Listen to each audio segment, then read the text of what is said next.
right, good morning, everyone, and welcome to new folks that have joined us for the first day. We're excited, or for the first time rather, we're excited that you're here. My name is Kristen Driscoll. I'm the Director of Workforce Development at Boston Children's Hospital and one of the co-chairs of the consortium. So today, as Ashley said, we have a very busy agenda, so jumping right in. We are going to hear from Lila from the PIC regarding our summer jobs and all the excitement that happened this past summer in the healthcare space. We're going to change gears and talk a little bit about our current grant activities and opportunities. We'll hear from MJ, Ashley, Colleen, and Bridget on all of these topics around our potential HRSA grant in the geriatric dementia care space, the healthcare and behavioral health grant updates, and the Good Jobs Challenge progress. Very excited to hear about all of those. We'll then turn to Assistant Secretary Bob LePage to hear about $20 million initiative led by the Department of Higher Ed in partnership with the community colleges to make education more affordable and accessible to students 25 and older. And we'll definitely have time for questions during that section. I know many of us are very excited about this new opportunity and what this will mean for our job seekers and clients. Finally, we'll hear from Lisa Bauer around the Boston's tuition-free community college plan and what that means for City of Boston residents, and again, more time for Q&A. And finally, we'll have a little bit more time for questions and other wrap-up and planning for our December 7th meeting. So thank you again for joining us. I think I am turning it over to Lila to talk about summer jobs. Thank you so much for the warm welcome, Kristen. My name is Lila Jalilian. I'm the Healthcare Employer Engagement Manager at the PIC. And on behalf of the Boston PIC and our students who interned this summer, I would like to thank all of our hospital partners for your continued support and eagerness to work with our students year after year. This summer, in partnership with BPS and the mayor, we placed 379 student interns from 25 different Boston Public High Schools at 10 hospitals all around the city. So we really want to celebrate our long history of collaborating together to provide enrichment opportunities to our students. Together, we're developing a stronger, more accessible school-to-career pipeline. Through inter-hospital collaboration and shared programming, students were able to participate in workshops with their peers across different hospitals as well, which is really awesome and something that is unique to the healthcare sector in the high school summer internship space. Huge shout out to the collective accomplishment of this group. The PIC Employer Engagement team will be hosting our next Employer Network meeting on November 2nd, where we will be reviewing this past summer and plan for an even better 2024 summer. A calendar hold and further details are to come later this week, but I just want to give you all a big thank you for making this summer jobs campaign so successful. Thanks so much. Thanks, Lila. That's great to hear. Very exciting to hear those numbers, especially as we're returning in this COVID recovery era. I'd like to turn it over to MJ to share an update on one of the grant opportunities. Thank you. Hey everyone, good to see you again. How are your speakers? But again, we'll see you soon with some cinnamon rolls. I just wanted to, I'm presenting for some MDs that I work with at MGB that are looking to apply for a future HRSA grant for geriatric workforce enhancement. And they're looking to increase the skill level and the teamwork and collaboration between all levels of skill care for geriatrics, obviously with a focus on dementia and other special needs. And they're interested in forming partnerships with community-based organizations and academic partners, as well as potentially other healthcare partners. And so if anyone's interested in that, could you please let me or Ashley know, because Dr. Elizabeth Lindenberger and Dr. Christine Ritchie would love to have a meeting with anyone that might be interested in working on geriatric healthcare across the board. Basically, again, embedding those skills into all of the healthcare and into all the healthcare specialties, because obviously it's going to be needed more and more as everybody continues to age. So anybody interested in that, please give me a shout so that I can form a special meeting. They were hoping to come today, but we had a very full agenda.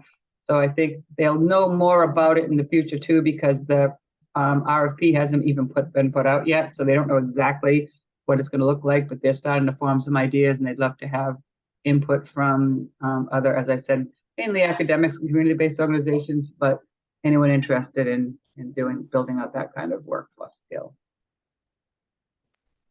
Thank you. Great. Thank you, MJ. I'm going to jump in to give a Healthcare Hub update. And just for some historical context for those that may not remember. So back in the fall of 2020, a new initiative called the Healthcare Hub Grant came out, and it started with 6 months of planning and 2.5 years of implementation. So in those first 6 months, we were looking at the workforce needs from the pandemic, specifically in behavioral health and long-term care. And while those needs certainly, or those areas certainly had needs, what we were actually hearing the most about and having the most responsiveness from was around the need for acute care nursing assistance. So fast forward now, we're in 2023 and out of the thick of the pandemic, thank goodness. And we have great news to share officially that we have curriculum created by Middlesex Community College focused on just that, the acute care nursing assistant. And because it was paid for through the Healthcare Hub Grant funds, it's owned by the state. So we'll be able to share it out with interested employers and training providers. So we're really excited about this. We know that other folks have made headway in this space. You know, Beth Israel has their training. UMass Global is doing a similar training with Mass General Brigham. But I think the benefit with this in particular is that for others that are interested, we have essentially an open source that folks can utilize. Right now, we're in what's called the extension period. It's linking the end of fiscal year 23 with the next training dollars that will come out in January 2024. And in this extension period, what we're doing right now is getting feedback on this curriculum and really trying to tie the bow on it. So we've had some folks that have from Mass General Brigham that have given us feedback. Beth Israel is working with Middlesex to talk through their cohort. Kristen is and her team are reviewing pediatric specific nursing assistant curriculum. And we have it also right now with Catholic Charities to get a training perspective. And really our intent over this extension period is to ensure from the employer perspective that someone coming out of this training is a strong candidate that could be ready to enter the acute care space. From the training provider perspective, our goal is to ensure that they see the curriculum as something that is replicable, that having not created it themselves, they could too take it on. And again, just for a bit more context, the design of it is an extension to a traditional CNA curriculum. So employers have different requirements. Some require the CNA certificate, some don't, and all of that. But from a job seeker perspective, we wanted to strike the balance of ensuring transferability in their skill set, and that we didn't want to by any means discredit the CNA certificate in any way. So long story short, we're very excited. If you are interested in learning more or connecting on this, potentially, if you're an employer that wants to learn more, if you're a training provider that eventually wants to have the finished product, please reach out to me. And then lastly, for the Healthcare Hub, we are working on a few occupational options focuses for an RFP due at the end of this month for training dollars come January 2024. I'll pay attention to the chat if there are any questions. For the sake of time, I'm going to pass it to my colleague, Carrie Sandberg, out of the Metro Southwest Workforce Board, who is doing similar work from the behavioral health perspective for the Behavioral Health Hub Grant. So Carrie, please feel free to unmute and share more about your work. Thanks, Ashley. On behalf of the greater Boston Workforce Planning Region, which does include the Boston area and the Metro North of Boston area, the Metro Southwest Workforce Board will be applying to the Commonwealth Corporation for a behavioral health focused continuation grant, which will begin in January 2024. Much like Ashley had said, we were working on a grant for the past couple of years that supported 11 employer partners in the behavioral health workforce, and this grant will be an extension of that work. There's a couple of differences to note that I wanted to bring to your attention. The first is that this grant will focus on training for community health workers and that 8-hour core competency training that makes them eligible for state certification. We're going to be providing this training for folks both new to the field through training and placement activities, and also for incumbent workers to elevate them to the next level within the organizations. In addition, we're going to be opening this grant to new employer partners. Both community-based organizations and hospitals are eligible to participate. When the past iteration of this grant, that wasn't necessarily the case. The funding is expected to cover training costs, support services for workers, recruitment activities, and workforce planning as we develop additional programs in years 2 and 3. So there's several ways that you can participate, and I welcome you to do so if you feel that community health worker training would be helpful for your organization. So first, as a hiring partner to screen and or interview community health worker graduates who are coming through that will have additional training in behavioral health and substance use disorder by enrolling existing employees into a community health worker training that will hold probably in the spring of 2024 that will include additional training in supervisory skills. Or you can participate in regional planning activities as we develop those additional programs that I'm anticipating will probably have a different focus for years 2 and 3. I'm going to drop additional information in the chat and an executive summary. If you have an interest in participating, please reach out to me. I have an MOA. I will also drop in the chat. We are also looking to submit this grant by the end of September. So if you have an interest, please reach out or contact me directly. And that's it. Thanks, Ashley. Thank you so much, Carrie. And so per Kristen's review of the agenda, we'd like to take some time to update y'all about what's happening with the Good Jobs Challenge funding. As some of y'all might remember, or for those that don't, Boston did win an EDA grant for the Good Jobs Challenge.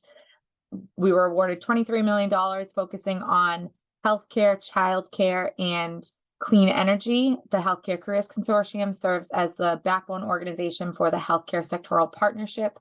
And so I'm going to pass it to Colleen Moran and Bridget Gardner to share a bit more about what's happening in their spaces through the Good Jobs Challenge. And also, just for greater context, wanted to share out about what we've learned in the process of being part of a really large grant. So hopefully we can be more take these learnings and apply them to other future grants. So I'm going to screen share for you again, Colleen, and you can take it. Great. Thanks, Ashley. All right. Next slide, please. Mass General Brigham is looking to focus on 3 high priority needs for our system, which are listed there. The practice assistant is for internal applicants only, but the medical and assistant and nursing assistant are for internals and externals. Working with UMass Global with an asynchronous program, it's very different from the training programs that we have had before. If people want more details on how it works, I'm happy to talk with you separately if there's something that you would like to replicate. But our participant numbers are consistent, and the numbers are very interesting. So over 5,800 people have checked out the medical assistant program, and we've had over 2,600 people check out the nursing assistant program. So those numbers are really huge.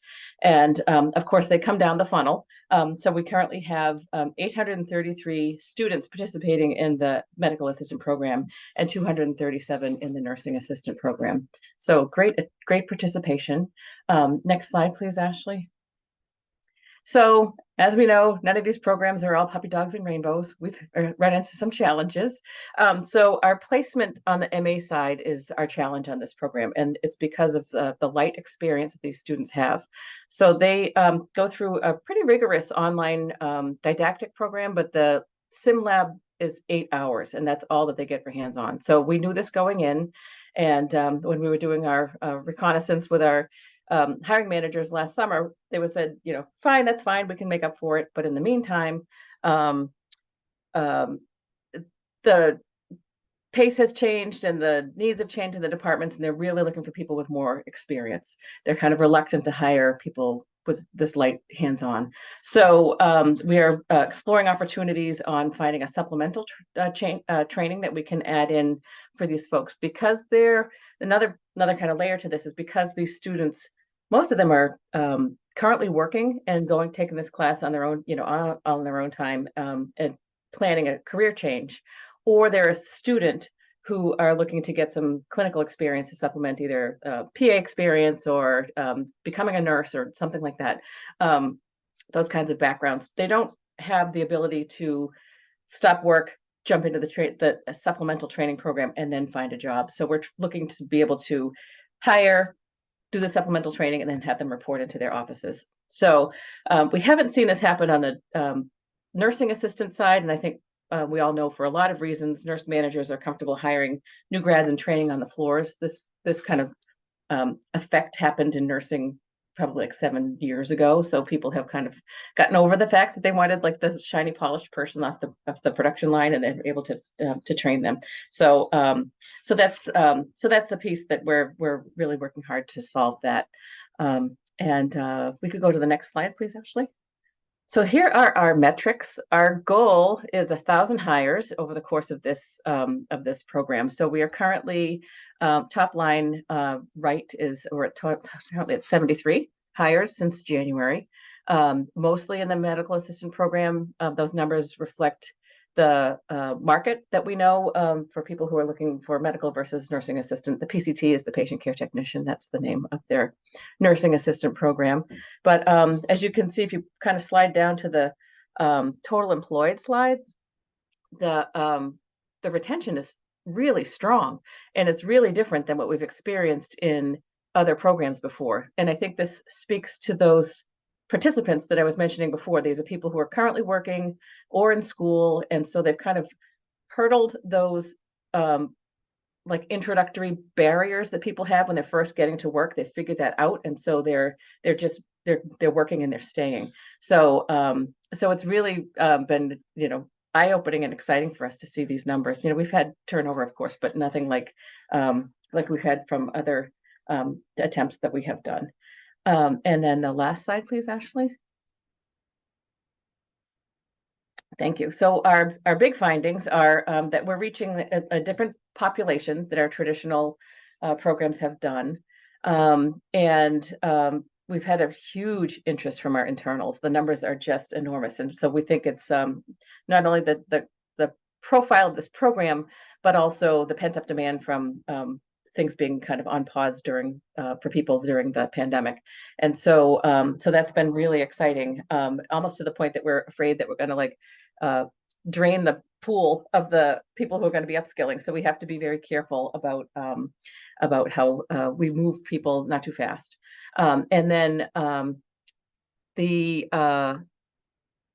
the recommendations, we approached this whole thing, this whole idea about with the lens of Einstein's definition of insanity, which is if you keep doing the same thing over and over again and expecting a different result, you know, it's not going to happen. So this is, you know, kind of a radically different approach for training. And I see Jacqueline's message, and so I will speak more about that. So the other piece is not only is it sort of this self-directed asynchronous training program, but it's also no cost at all to the participant. So they can take it at no risk. They start, it's not for them, they're out, they've lost nothing. And so that's really exciting for people too. And then I think that's been really exciting for our workforce as well. There's no sort of tuition reimbursement where you have to front the money and then hope to get reimbursed, or or anything. It's out of nobody's pocket, which is great. So, John, this is funded with the Good Job Challenge grant that Ashley just mentioned, the 23 million, and it's part of the healthcare sector. And sure, and for Jacqueline, let me just see who I saw you pop in there. So the population, Jacqueline asked about the population differing, and so we've typically done programs where our employer partners may recruit a class that would then be sort of an in-person class. And so maybe people who are new to the area, new to the workforce, may want to take a job change, but have more barriers to entering work than we're seeing with this cohort. The people who are participating in this program are we're not really seeing those people who are like looking for first job. They're looking for people to make, this is for people making career changes and going from one field to another. So that's been, I think, the big difference in the participants that we've seen. I don't know if there's any other questions. Let's see. I didn't see any. Okay, great. Well, over to Bridget. I actually have another question then. Oh, sure. Sure. What's your through rate, like in terms of folks who are applying and getting in and successful? Do you have a sense of what that funnel looks like? So I can send those. We get like incredible data from our learning partner. So yeah, so it's it's definitely that funnel. It's the 5,000 inquiries to the 73 hires. So there's people who kind of move in, but if they're getting through the didactic, then they'll get through the program. But a lot of people, it's very heavy, it's very word heavy. It's not really a modern kind of presentation of it all. It's just a lot of reading. And so if people are not a reader, it's going to be hard for them. But if people don't mind the reading, then they can just kind of, blast through it and get it done. So, yeah, we lose, the fallout is sort of in that first 50% of the didactic training. And if they make it to 50, they're going to make it all the way through. MJ. Nice job, Colleen, and really amazing statistics, I think.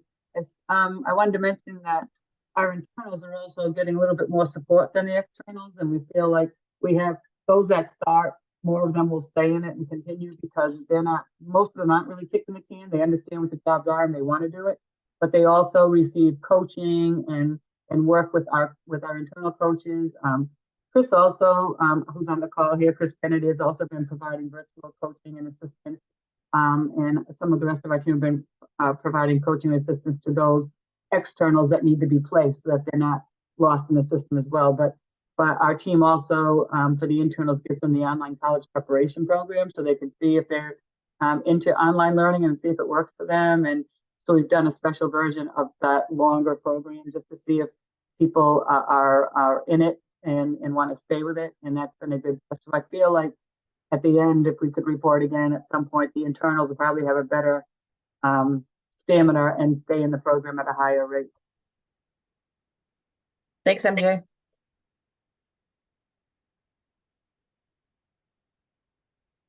Okay, so I'll jump in here now. I'm Bridget Gardner. I'm the Director of Pipelines at Beth Israel Lahey Health, and Joanne Pokaski, our Assistant VP of Workforce Planning and Development, is not available today, so I'm filling in for her.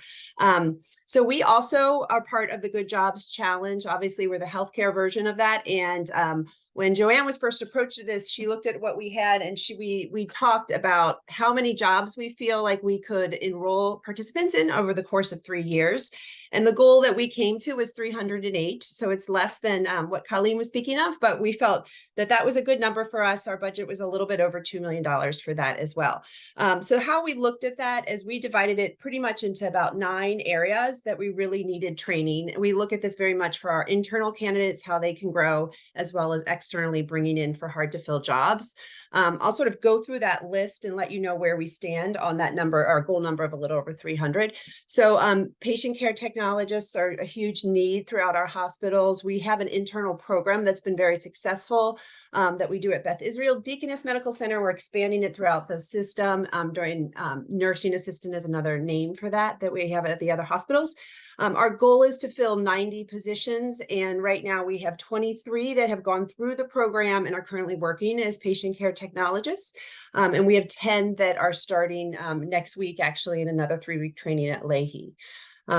We also, central processing technicians has been a program that we've done, which is, again, it's just really working with our incumbents. So they work in their current position, and then we partner with community colleges.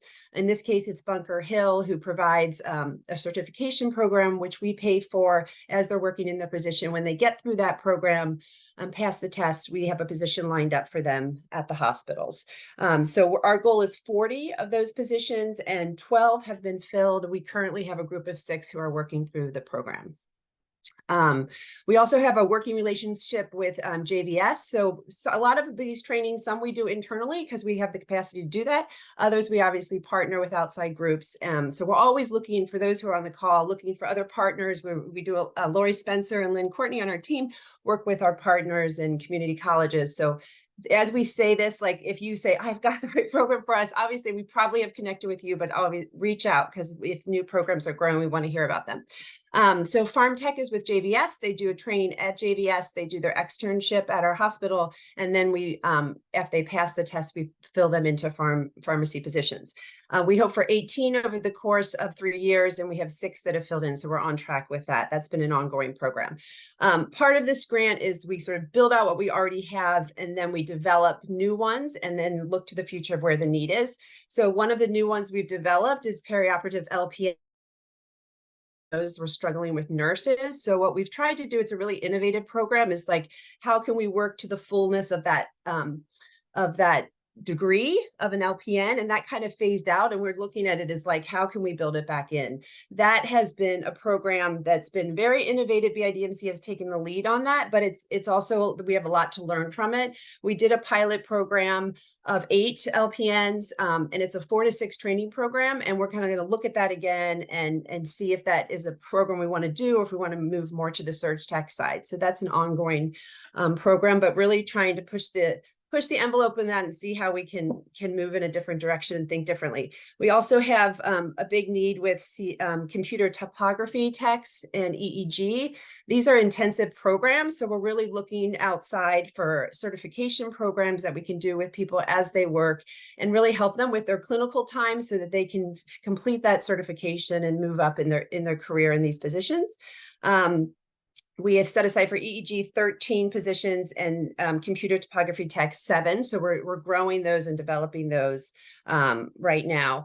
We also have some of the other areas as medical assistants. We have some internal programs. We're also looking outside for that, and we're going to build that over the course of the 3 years. Phlebotomist is a huge need for us. We're connecting a lot with community colleges and outside groups, and we're really trying to figure out a better way to place students and get people into those positions. And we hope to fill 30 over the course of 3 years as well. Right now we have registration specialist as an area that we want to grow. We're going to look at that again. When we first applied for this grant over a year ago, that was a need we have, but there's a lot of other huge needs that have come in. So I think we're going to step back and just say, is that how we should focus this? Should we move that a little bit different? But currently we have 35 positions over the course of 3 years we hope to fill for that. So that's a fairly quick overview of how we've approached this. We feel pretty good about the start of this, mainly because we have a lot of internal programs we were able to build out right away, but we're really looking to build beyond that. Ashley asked me to talk a little bit about the Good Jobs grant challenges, like some of the challenges we've had with this grant some of the strengths. And I would just say one of the things they've done really well is they built in, we're like an employer partner group, training group, but then they built in this, as she mentioned, a backbone group. The HCC is part of that, and PIC, and she's been a huge source of support for us. So that's been really nice. I think we've gotten our questions answered pretty well. I think this grant has a lot of data and administrative work, and it's all new. So we're all kind of learning as we go. So there's a lot of meetings and opportunities, but I think it's, as it's progressed, I feel like that's improved a lot as well.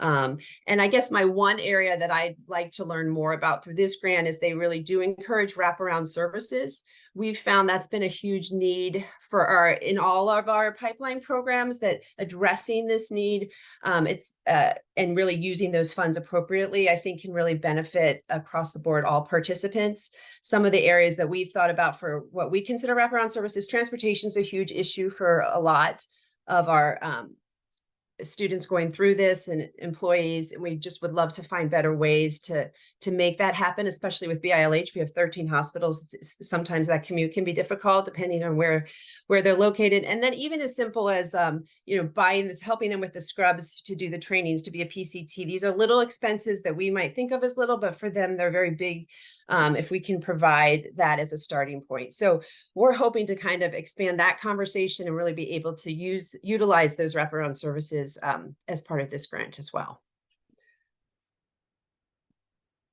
Great. Thank you so much, Colleen and Bridget, for sharing more. For all members, this is something we'll continue to revisit as we learn along the process. But for now, just to try to keep us on track, I'm going to hand it over to MJ to introduce our speakers. Thanks, Ashley. Well, first of all, I can't be more excited about the next topic, and I'm sure you all are too. This is probably the most exciting thing we've heard in, my 400 years of being on the earth and half of them being in Massachusetts. But we're finally at the point of thinking about free college, which is like beyond, incredible. First, we're going to hear from Bob LePage, Assistant Secretary of Career Education from the Executive Office of Education. He's going to talk about Mass Connect, a $20 million state investment by the Department of Higher Ed in partnership with Mass Public Community Colleges, making college affordable and accessible to students over 25. So let's hear from Bob, and then after Bob, we'll hear about a program that the city's doing from Lisa Bauer. So Bob, take it away, and then we'll move to Lisa. Good morning, and I'll take it away. Thanks for the introduction. Give you a little bit of an overview on Mass Reconnect. Mass Reconnect was a new initiative launched this year by the administration. It's focused on providing, as noted, community college students who are enrolled in credit-bearing certificate programs or degree programs. So in the healthcare world, that certainly is inclusive of LPNs, ADNs, all types of healthcare, patient-related and non-patient-related careers.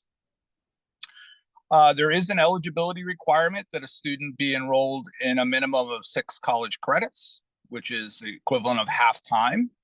It provides access to students essentially year-round by providing traditional schedules of fall, winter, spring, and summer. So students can spread that over the year. The funding is provided directly to the community colleges who make the awards to students. The funding to the community colleges also includes dollars that they're using for local marketing efforts, outreach efforts, to identify students and to re-recruit students who have been enrolled in their colleges historically. I know a number of them, if not all of them, have been participating in a phone campaign, in a FAFSA completion campaign over the summer and into the spring, and anticipate continuing that throughout the academic year. I note the FAFSA, the financial aid form, because that is the starting point for all students to be able to receive federal or state financial aid, that they must complete a FAFSA. Couple of other areas that have come up, it does include tuition, fees, and a book stipend based on the average cost of books. I would also note that it does have some flexibility. A couple people who have asked questions historically, I'm thinking about the Workforce Board, is could a person be full-time employed and be eligible for Mass Reconnect? The answer for that is yes. It is a 25-year-old threshold. Could a student be enrolled in a traditional day program or an evening program? Yes. There's no restriction on whether they're taking classes in traditional modalities or whether they're taking classes online. What's the timelines for implementation? It's already started. I'm sure you've heard through the grapevine or read about the announcement event that was done at Mass Bay Community Colleges. And I know our colleges are very actively awarding funds. A question that has come up very recently is related to it, to just give you a heads up, was, are the students who were identified for eligibility under the new state guidelines for undocumented individuals, will they be eligible for Mass Reconnect? And the answer is yes. If they meet the eligibility requirements, which are they participated for 3 years in high school in the Commonwealth, and they received either a GED / HiSET or a high school diploma, they are also eligible for Mass Reconnect if they're above 25 years old. So that's the overview on Mass Reconnect. We're certainly very excited about the rollout. There's a lot of social media and online media happening throughout the fall and into the spring. And I think that's the overview on Mass Reconnect. Thank you so much, Bob. Awesome. MJ, I'll work with you for monitoring questions in the chat and other. Sounds good. I see John has his hand raised. I just wanted to quickly give you a little input from New Jersey, because New Jersey had the community college program, and this sounds very similar, probably for 4 years now. And one of the things I did when I arrived at RWJBarnabas is I partnered with them immediately. We actually have internalized it. We have it in our benefits section. We have an intake form that we collect, and we're really promoting it to our employees to go back to school. The threshold for free community college is $65,000. This year, they've added a couple other levels with discounted tuition for higher earning people. And then a year ago, they added the 4-year state college system to it. The only problem with the 4-year state college is you have to do 12 credits a semester. Our community college is 6. So if somebody's working for you, it's kind of hard for them to go back for their 4-year degree.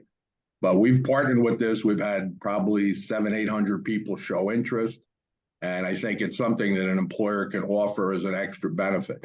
The other thing is, as we determine people do not qualify, we can direct at least the full-timers to our tuition reimbursement program. So this is something that's a major part of our 2-person department, but it's really been a great partnership. And I think, again, the employers, if you get active, I think you can really help your employees make that decision to go back to school, because that is a step they have to take.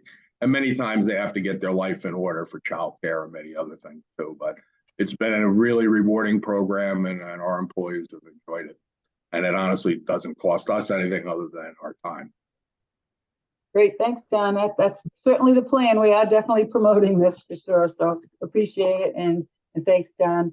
We're going to move to Lisa Bauer, who's the Senior Program Manager from the City of Boston Mayor's Office of Workforce Development. She's going to be sharing about the tuition-free community college plan, which pays for up to 3 years of tuition and fees for Boston residents pursuing an associate degree or eligible certificate program. Thanks, Lisa. Yeah, thank you for having me. Let me just share my screen for the visual learners and for myself. Fantastic. Let me move that. Whoops, that's not what I want to do. That's what I want to do. Oh.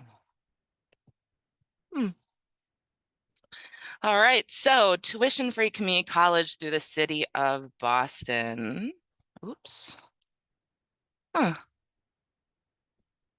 don't know what's happening. We'll do it like this. There we go. So what exactly is tuition-free community college? Exactly what it says. Free tuition for Boston residents. We pay up to 3 years of tuition and fees. You're going to hear me say Boston resident a number of times. And so what I'm really excited about is if someone is not eligible, so they live in Arlington or Everett or Quincy, those are the cities that come up a lot, we can always refer them back to the Mass Reconnect program, minus maybe their age eligibility. This program has been around since 2016 and it has changed every single year. And so this year we were thankfully allowed to open up eligibility to cover anyone that doesn't already have a degree at one of our 6 partner colleges. We also provide a $250 stipend each semester, and funds were available first come, first serve. Just like Mass Reconnect, we front load the money to the schools so that they have those funds. They award the financial aid themselves. And this year, the deadline was July 1. We'll have more information about next year in January, but I think that July 1 deadline will probably stay put. It might shift by a month or two just for your planning. Okay. The way that we were able to open up eligibility was thanks to ARPA and Department of Labor dollars.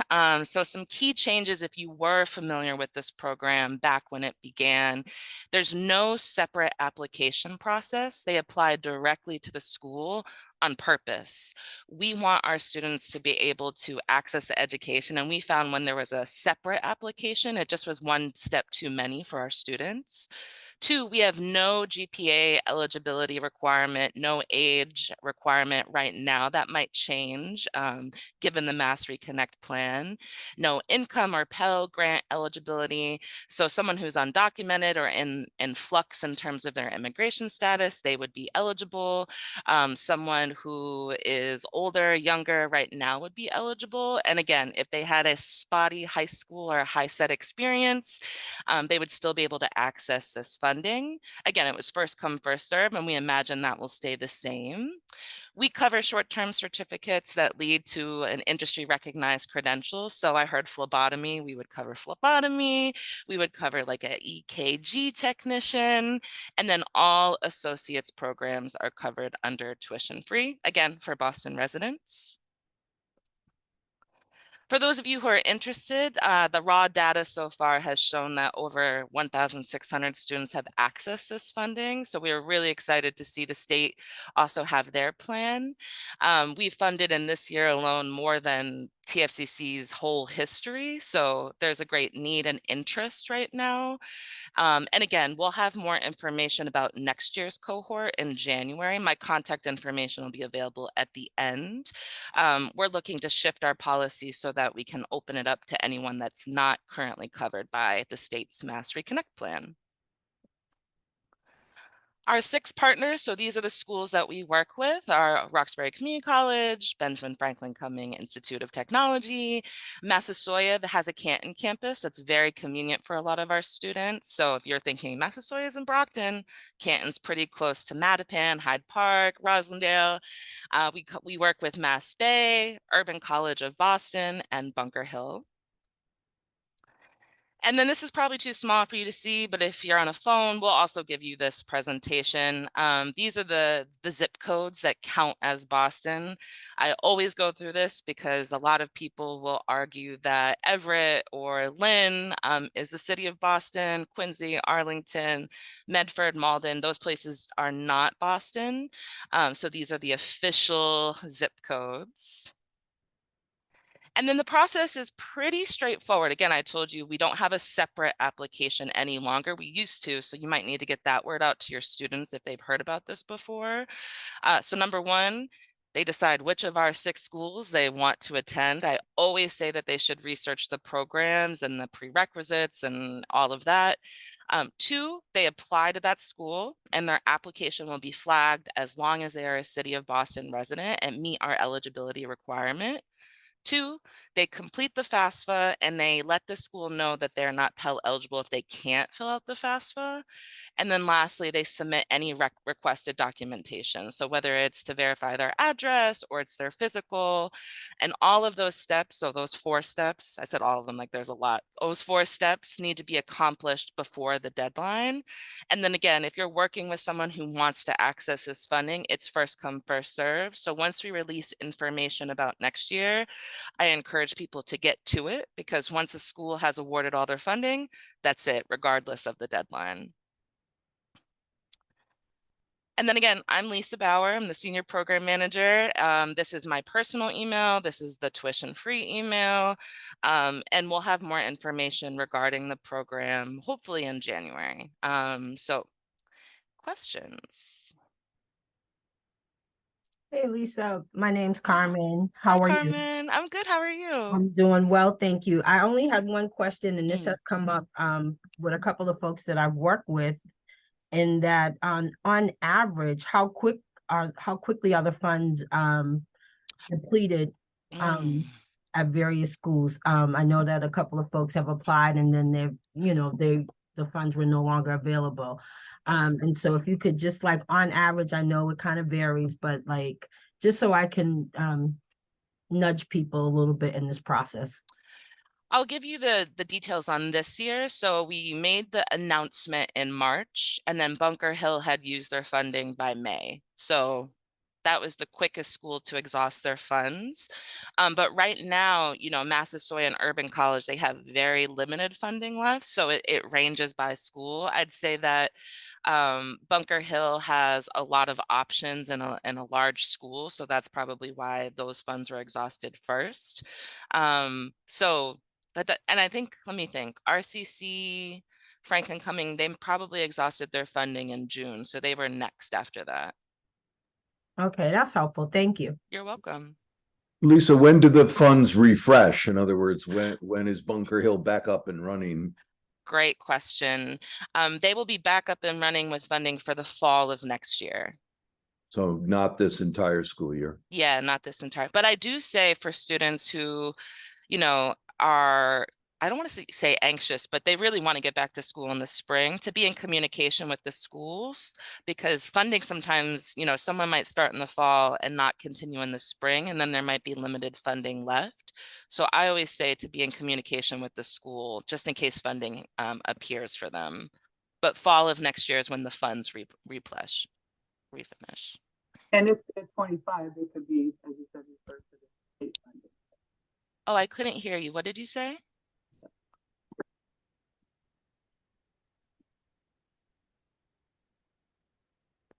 The dreaded Zoom. I know. Sorry about that. Can you hear me now? Yes. Sorry about that. So, and if they were really anxious, they could probably just apply to the state funding as well if they're 25. Yeah. As long as the school still has that funding available, yes. I imagine it's first come, first serve, same way as us. And we cover some folks that the state doesn't cover right now, like the younger students, 18 to 24. So, but yes, great point. Hi, Lisa. Sorry. Go ahead. Lisa, this is Chris Haverty. I'm at LaSalle University. Just curious if there's any data, any trending data that would identify the types of programs that students are kind of gravitating to. Oh, we're going to have that in November, and I can't wait to get my greedy hands on it, just because I'm so curious. Okay, well, my email, you can have it. You can email me. November, we get the individual school data with the school programs, the ages of students, where they're coming from. Yeah, all the nerds out there, we should have that by the end of the year. So yeah, reach out to me and we can talk. I'm curious too. Yeah, it helps, just thinking about obviously the workforce development piece. If we can look at the trends and then develop programming around that would align with the students' interests. So yeah, thank you. You're welcome. Great point. Hi, Lisa. So quick question, in regards to navigating this space, are there individuals at your partner institutes at the various community colleges that participants should be in touch with, or certain offices that will help them navigate this space? When you say navigate, do you mean the funding side or the funding side? Yeah. Yes. It varies by school. I would say to reach out to the financial aid office. And if they or you or whoever that's supporting them is not getting an answer, they can loop me in just because I have some other people I can circle back to. As I'm sure you all know, turnover happens and then response time shifts. And so I would say first reach out to financial aid. I'd give them at least like 10 days to respond. I know that seems like a lot, but just in terms of them processing all the information, making sure the FAFSA's all set, XYZ. And then after that, if they're not getting a response, just to loop me or the TFCC email in, and I can kind of nudge too. Yeah.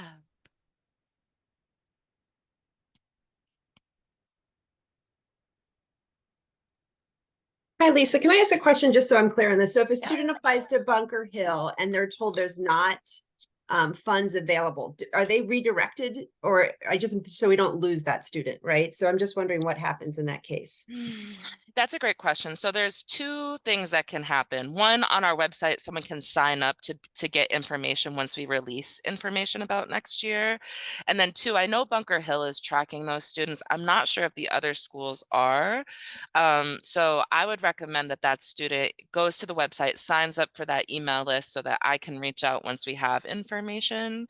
But each school has different ways of tracking those folks. Some students don't even apply. They just see the announcement on the website and then they walk away. So it's hard to track those students, but the ones who do apply do reach out. The school is monitoring those.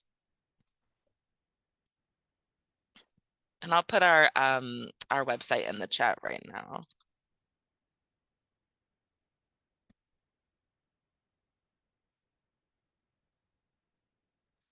I guess another question directed towards you, Lisa, Bob. Is there anything this consortium, any of our members can do to support this initiative and help spreading the word?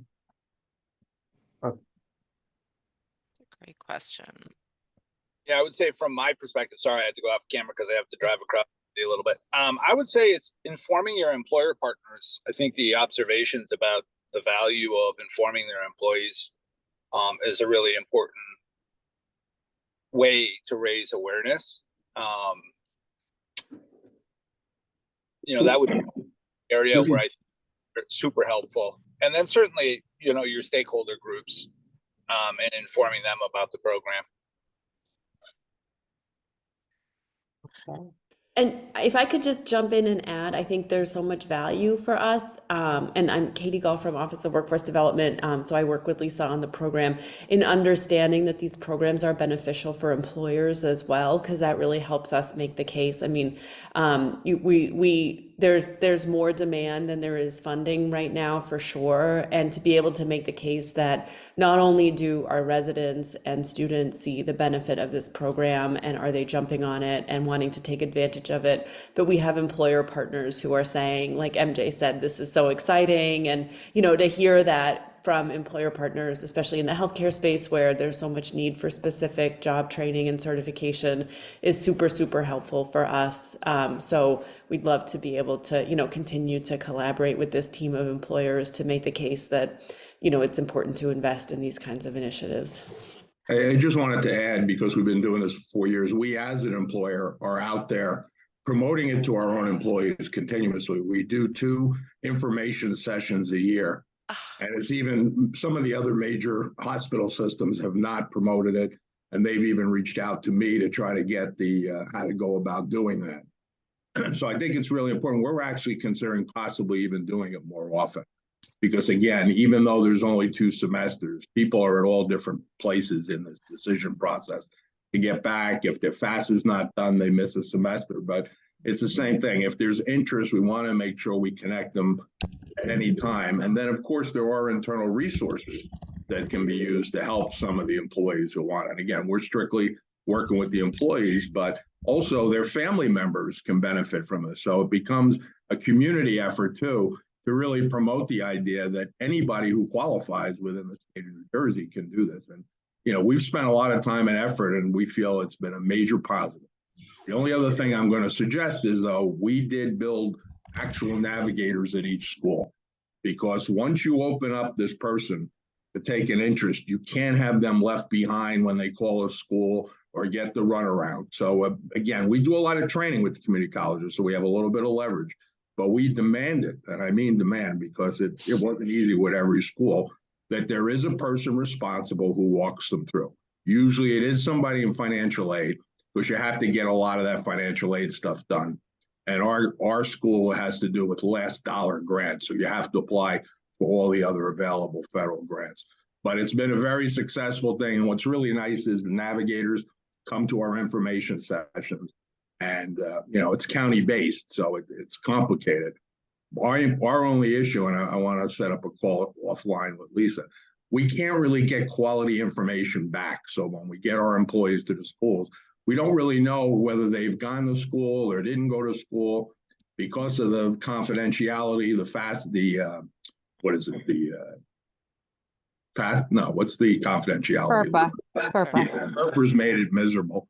And believe it or not, it's a federal law, and each college has their own form that has to be signed, which is absolutely ridiculous. And they're all different. So that's the one area we struggled in getting the information back, because our management wants to know too, who are these people? We have all their names, we have databases. So we're also collecting a lot of valuable employee information. So we can use that because we put them through the intake form. That's how we capture the information. We can then do emails to everybody and let them know about other training programs that we're having if we think it's something. About a third of all the people we ask, what field do you want to do?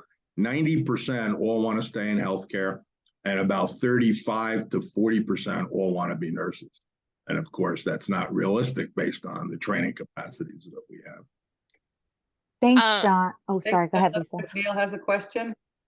I wanted to continue answering the question around support, and then for sure we can move into a different one. From the student side, I think encouraging folks to look at all of the available programs. I think sometimes someone thinks they want to do nursing and then they don't realize that they could also do a certificate or a different type of program that has different prerequisites. So looking at those, like someone recently said, I didn't know I'd have to take chemistry for something. And I was like, oh, it's because you didn't have that support. And then secondly, some students really struggle with the physical, like submitting a physical, getting it scheduled in time. And so that was something I learned recently from someone who had just gotten citizenship, was just learning how to navigate their insurance. And so that's another common thing that comes up.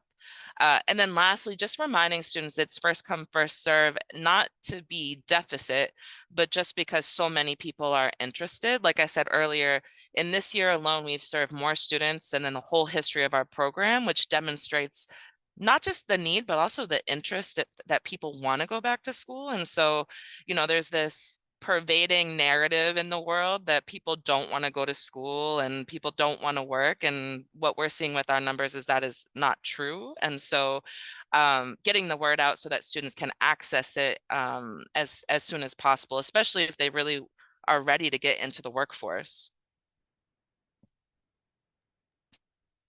Thank you, Lisa. And just a few quick additional things. So John, to your point about the employers, this is why we come together for the Greater Boston region, having all our workforce development stakeholders here at this consortium through, spreading the word exactly like this, right? We have engaged employers, we have training providers, we have the career centers, all, other workforce development folks here and present and learning together. So we're grateful for all of our members for learning and asking these questions. And Lisa, your learnings thus far, please feel free, Bob and Lisa, obviously, if there's feedback that you learn along this process that you want us to continue to get out to our members, we will certainly support that and want to support that. One thing that also came up, and Neil, I see that you since lowered your hand, so please raise it again if you still have your question. But something that was also brought up that I think it was a question I had, and this is, I'd say, for both Lisa and Bob, or maybe again, kind of to the larger question around strategy here is how this funding works is it also last dollar funding, which I believe it is, and if so, again, I think that's some of the nuance for how that maybe we could dig into that a little bit more for us all to understand, like, how does a student navigate that? Yes, but also like for an employer who might have PD funds that that an incumbent worker might utilize, does that get used first? And if we're thinking about grant initiatives collectively, how might we be creative around our selection criteria for who we fund through the grant, knowing that this might be last dollar fund? So that's a big picture question, but I just want to like tease that apart a little bit more if we can. And again, this isn't just to you, Lisa, I throw this to you as well, Bob, or any of our other community college partners on the call that are helping to navigate this new funding. Well, we are last dollar. I know that when the schools award packages that, they award the Mass grant, the Pell Grant, scholarships, if it's a tuition reimbursement, that would be different because that's not quote unquote a scholarship that the school has access to. But I'd be curious to learn more about the different types of funding that you all provide, because I think that's actually really interesting and exciting for me. And that can happen offline too. But I actually realize as I'm sitting here that I don't know all the different types of ways that you all are supporting your students.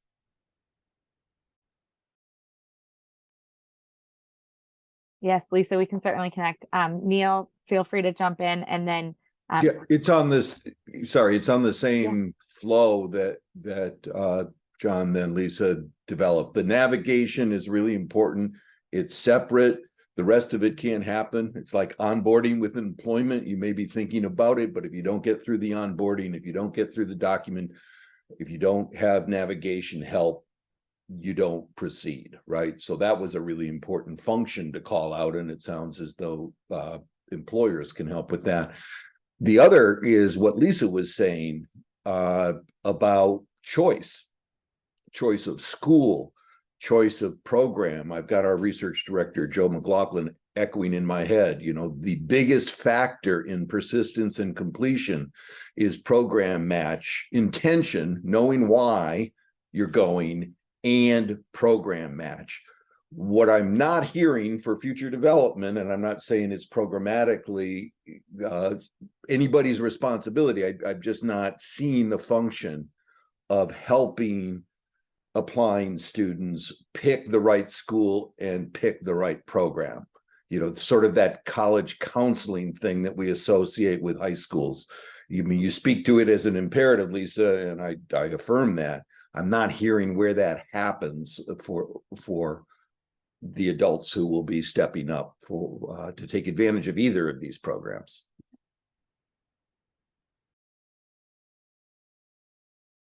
I hate to just say I agree with you, but I agree with you, especially for people who are no longer in a program, whether it is high school or a workforce program.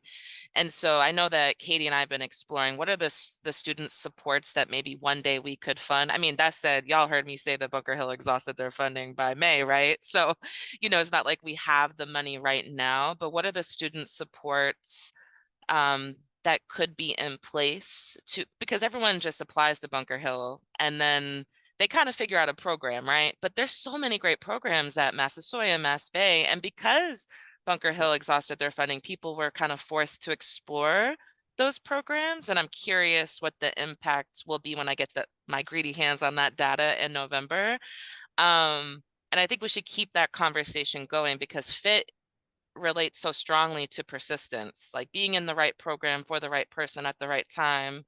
So I don't have a solution, but that I'm an ally in continuing to think about it. And I don't know if there's any staff from the community colleges on here, but really it's just incredible to work in partnership with the teams at the community colleges who are implementing these two programs. And as everybody can imagine, they're dealing with, waves of information coming at them and also waves of students who are excited about it. So, we're looking forward to, as Lisa said, the program has changed every year and we're going to continue to iterate. But a lot of this is running through a a system that has strained capacity. And so it was really exciting to see that part of Governor Healy's plan for Mass Reconnect was funding for capacity building and support at the community college level. That's so critical. I don't know, Neil, if it speaks to the kind of direct student support that I do think in an ideal world we would have, but it's also why, just getting back to that employer piece, it's so critical for people to be, and it's part of why we always want to encourage folks to think about jobs at, hospital employers, because an element of a quality job is having an employer who's going to be willing to, if they know that you're in a program and you're taking classes, they're not going to schedule you for a shift at that time or whatever. So I appreciate everybody on this call who makes those accommodations for their staff. And sometimes you do it from necessity, and sometimes you do it because it's the right thing. It's a combination of necessity and the right thing to do in retaining staff. But, a lot of our community college students who are working adults don't have that kind of support at the workplace. And frankly, we know that it's not just tuition costs that cause students to leave college. That's only a small part of the big picture. It's housing costs, it's childcare, it's transportation. So, we're not done if we've covered tuition for sure. Both for those great comments, and also I'm going to go over to Chris with her question, but some of the employer partners on the call do have education and career coaches that I know are, helping people navigate this and doing these info sessions at the employer sites. So let's go to Chris's question. And then I see that Kelly had a question in the chat. So Chris, over to you. Thank you. Thank you. Although I'm not at a community college and I'm at a private institution, I have a strong passion for this work. I myself am a first-gen student, as is my husband, and sometimes it's really the navigation piece, right? So one of the things to consider when the time comes, and if there is an opportunity for me to get involved, I'd love to be able to talk a little bit about what that might look like, because we often think like, well, there's high schools and there's guidance counselors, and then they're supposed to help, and that's really kind of not the way it ends up working. And I'm finding myself often inside the university setting, really working with families that are saying like, we're not sure if this is right. Now, I don't tell my boss, I'm like, this isn't a good fit for you, right? You really should go somewhere else. But at the end of the day, it's really about helping a student find the right place so that they are actually successful. And it's actually a retention for the student, for the institution, but also for the profession. So we provide some wraparound services, for example, at LaSalle internally, where someone in admissions has that conversation, goes through helping how to do the application, fills out the application, encourages the student to make sure they fill out a FAFSA. Sometimes they just don't even know that they need to fill out a FAFSA. Like, oh, well, we don't think we need to do it. It's just like the form process. So there's so many kind of nuanced pieces that, come into play when you start getting into the institution. And I think people think that you're going to easily navigate through those offices and systems. It's just not that easy. And I'm on the inside and I don't find it easy. So that's a whole other piece. So when the data comes out and the time comes, I'd love to be part of the conversation just to provide a different lens to what that navigation and wraparound services could look like, and maybe where there's gaps where we can, maybe if funding becomes available, we can encourage some support in those areas for students to get through the system. That's really great feedback. And definitely this is removing one barrier, but knowing that there's many steps in the process, and also other barriers, like Katie said. So I want to just go to Kelly Aiken's question, and then Salvador will go to you with your question. Are the community colleges also getting resources to increase faculty wages, since many have limited enrollment due to their inability to hire qualified clinicians or other faculty to teach? So I don't know if who wants to jump in on this one, if Bob is still on the call, or if we need to follow up on that one. Well, not from our program, candidly. Though it's really important, and I was following yesterday some of the testimony at the legislature for the Cherish Act, which is aimed at addressing some of those issues. So I think there's still a legislative solution proposed there, although I can't speak to. This probably isn't the forum to speak to like whether or not that's the right but it's definitely an issue, and like I said, all of this is running through systems that are overworked and underfunded for sure. So more opportunity there for sure. Thank you, Katie, for sharing that. So Salvador, love to hear your question. Actually, I just wanted to sort of respond to some of the things that people, some of the questions people have been asking. It's just quick about the faculty. In the community college system, our faculty are unionized. So there's a union a union process that goes through that deals with wage increases. So that's just that applies to the 15 community colleges that exist.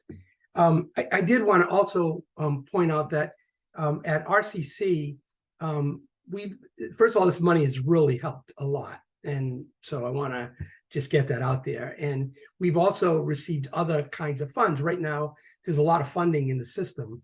And so that's helped us to build capacity around a number of issues. One of them is each semester we do what's called open registration. So if any of you have been in our student commons, we open up our student commons and we put representatives from each of the offices right in the student commons. So it's sort of like a one-stop concept that people can come in and they can move right from one person to the next to get their needs met. And so there are people that are there to support them. We speak multiple languages in that forum. So it's a much easier way for people to come to the college. In addition to that, we provided, we have an advisory department, in addition to our enrollment and our financials department. So there are opportunities for people to learn about programs and to be advised about programs. And we do a lot of information sessions, both on the credit and non-credit side, reaching out to public entities, schools, community-based organizations, and so forth, to try to help people understand what we do. And then finally, this piece around support, I wanted to just mention, because we have success coaches, and that's proven to be really helpful in engaging students and keeping them enrolled in the programs. But it also helps them to understand the kinds of other support services we have. So at RCC, we have Project Access, which helps folks with issues, people who are experiencing homelessness or transportation issues. They will help to try to match those folks to the correct services. And I think next week we're opening our own food pantry at the college to deal with food insecurity. So these are all pieces that the college has recognized are necessary for supporting our students. And I think right now we probably have, between the credit and the non-credit, about 2,000 students at the college, which is a jump back to pre-pandemic levels. Almost, it's probably about 80% of the pre-pandemic levels that we have. That's great. Thanks for sharing all of that with us. So we do have a couple questions to circle back to. So the chat is very busy today. So Dina had asked, are there opportunities for additional schools to participate in tuition-free community college when the funds renew next year? Lisa shared, and Lisa, you said at the beginning, things are always changing, so you never know. But right now, there's no plans at this time, always monitoring. But this also reminded me that we sort of had a related question from Kelly about how the funds are distributed across the state, for the statewide program. I don't know if anyone wants to jump in on that question. Do specific, or maybe from the City of Boston program, are there specific dollar amounts for each school? Is the funding divided equally between all the participating schools? How does that work? Well, I can only represent as the city girl on the call, not the the state side. Though I did think I saw that they had a preliminary 100,000 per school in this first stage of the state program, but I think that's going to change as they continue to evolve. From the city side, every school submitted to us a budget based on their historical student data on who had been eligible. And from that, we made allocations. In November, like I said, we'll not only see you know, which programs were popular, which ages came on board, where they live, but we'll also see how they spent those funds. So I've been in regular communication with the schools, and like I said, they're using it. They're all using the funds. I think their big question is how this goes up against the state's plan. And so again, we'll have more information on that in November for those of you who are just curious. Thank you, Lisa. Are there other questions that folks have? Please feel free to come up mute or put them in the chat. I'll jump in with a question because I was in a meeting with Bunker Hill the other day, and I found this feedback enlightening, and I'm curious if other employers have heard this. But one bit of feedback we heard around student support was not only like the need for, as someone else mentioned, right? Like tuition free isn't necessarily always the barrier. There's all these other things, and there are the traditional childcare, transportation, stipends. But the other piece for some programs and school in general can also be work release time when students are working and attending school. I don't know if that's something that employers have been hearing, if other folks, you know, career center staff, community college folks, whomever, are also hearing that, but it was a perspective I hadn't really heard or thought about in quite some time. So I figured I'd throw that into the mix of this conversation. I could.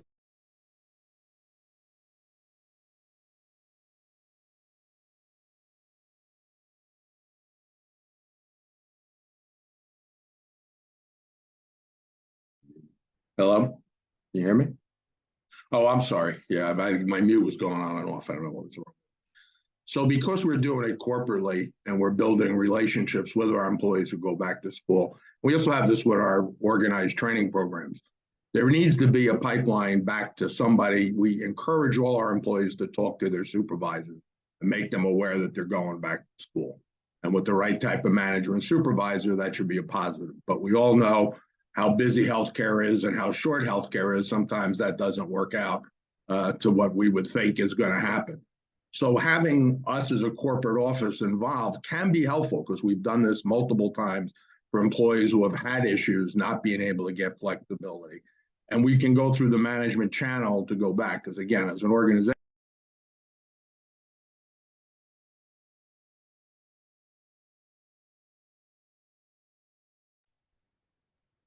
Here, I think we lost him there. So are there other thoughts on Ashley's question? And I would just add in, you know, that's I think it's important for our conversation too, if that's a barrier that employers are also facing, like, hey, we want to give this work release time, but here's where we struggle. I think that's, you know, this is exactly the important part of having these kinds of conversations where we hear all these different perspectives and can strategize together.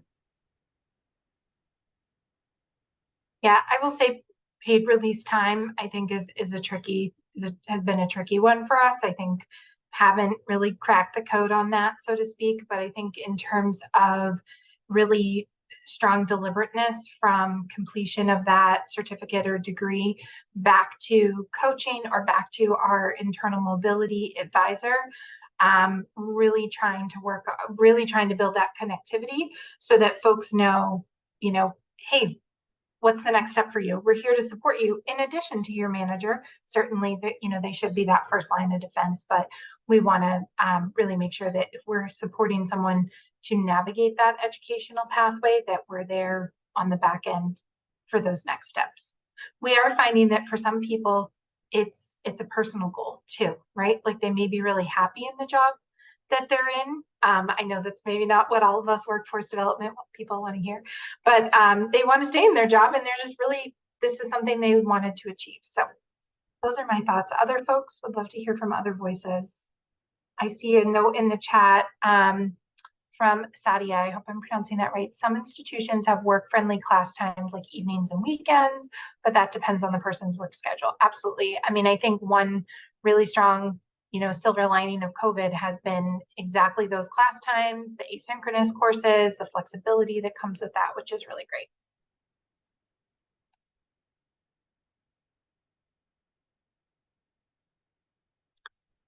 I don't, if other folks have comments or questions, we do have a question here around, I think we've heard from a lot of, employer voices on the tuition-free community college, but I'm curious what other community-based organizations, what they're hearing from their participants or clients. Are people, excited about this and accessing this opportunity? And what, what else do we need? Like, what are the next steps for us as a group? What topics might be, we're hearing this topic of sort of the wraparound support seems to be of interest, but are there other things on people's mind that you'd like to go into further for a next meeting or conversation? And thank you, Susan. Mass Hire, Downtown Boston is very aware and directing people. Ashley put a question, if there are any career center staff and what you all need, helping job seekers navigate.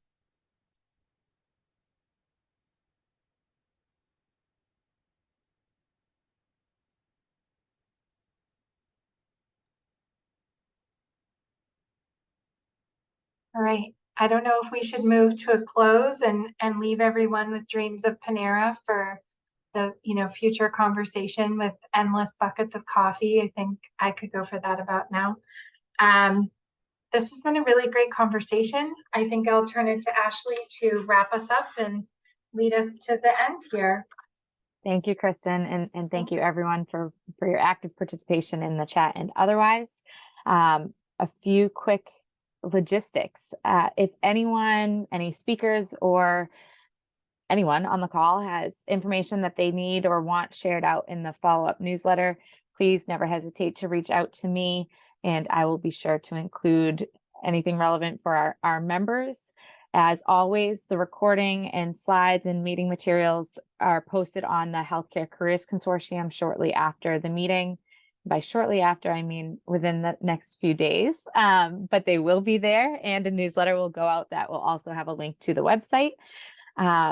You can also keep an eye out. I'm going to, at some point, create before our next meeting, which is December 7th, I will create a survey, and then we'll also just hold some time in the December meeting to get feedback from you all about how our meeting topics, are they what you want? Is there something missing? Do folks want to come back together in person? All of those kinds of pieces. We'll keep the survey short and to the point so that it's easy for responsiveness. And then, like I said, we'll hold space in the next meeting.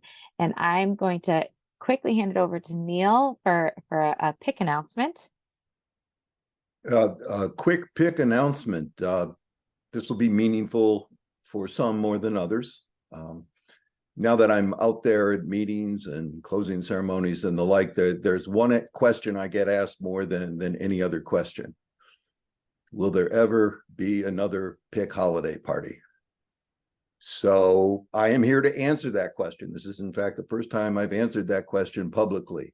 Yes, the PIC holiday party, you will all receive invitations, will be on Thursday, November 30, a week after Thanksgiving. We always like to be the first, if possible.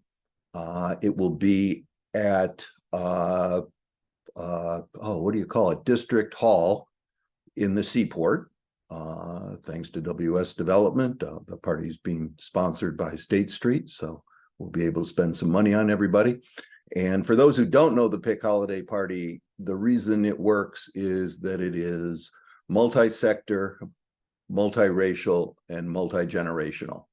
And people meet one another that they didn't actually know that their friend was doing this kind of work. This is not a bigwig party, though some bigwigs come.